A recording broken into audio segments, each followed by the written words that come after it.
बूढ़ी काकी का असली नाम सुशीला था। वो एक छोटे से गांव में अपने बेटे और बहू के साथ रहती थी।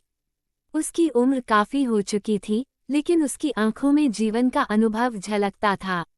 गांव के सभी लोग उसे बूढ़ी काकी के नाम से जानते थे और उसकी बातें सुनने के लिए हमेशा तैयार रहते थे।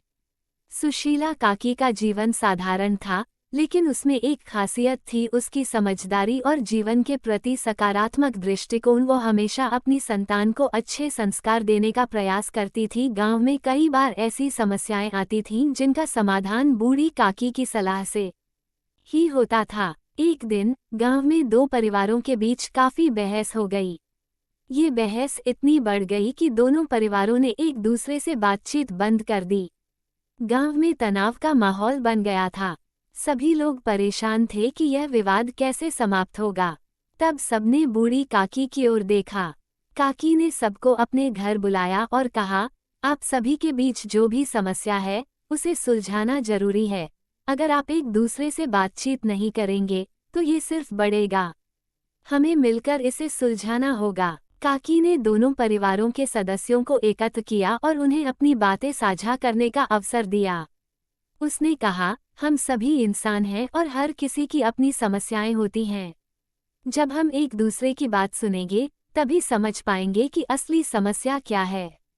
धीरे धीरे दोनों परिवारों ने अपनी बात रखी। काकी ने हर किसी की बात को ध्यान से सुना और उसके बाद कहा, आप सभी को एक बात समझनी होगी कि हमें एक दूसरे का सम्मान करना चाहिए। संवाद से ही समस्याओं का समाधान निकलता है। बूढ़ी काकी की समझदारी ने दोनों परिवारों को एकजुट कर दिया। उन्होंने अपनी गलतफहमियों को भुलाकर एक दूसरे से माफी मांगी और फिर से दोस्ती कर ली। काकी की वजह से गांव में एक नई शांति का माहौल बन गया। समय बीतता गया और बूढ़ी काकी की समझदारी और सलाह ने गांव के लोगों को एकजुट किया। लोग उसे अपनी मां की तरह मानते थे और उसकी बातों को ध्यान से सुनते थे। वह गांव के लिए एक प्रेरणा स्रोत बन गई थी। काकी ने न केवल अपने परिवार को बल्कि पूरे गांव को ये सिखाया कि जब हम एक दूसरे के प्रति संवेदनशील होते हैं और बात करने का प्रयास करते हैं तो हर समस्या का समाधान मिल सकता है। उसकी कहानी गांव में हमेशा याद की जाती है। बूढ़ी काकी ने ये सिद्ध कर दिया कि उम्र का एक नंबर होता है, लेकिन समझदारी और जीवन का अनुभव किसी भी उम्र में महत्वपूर्ण होते हैं।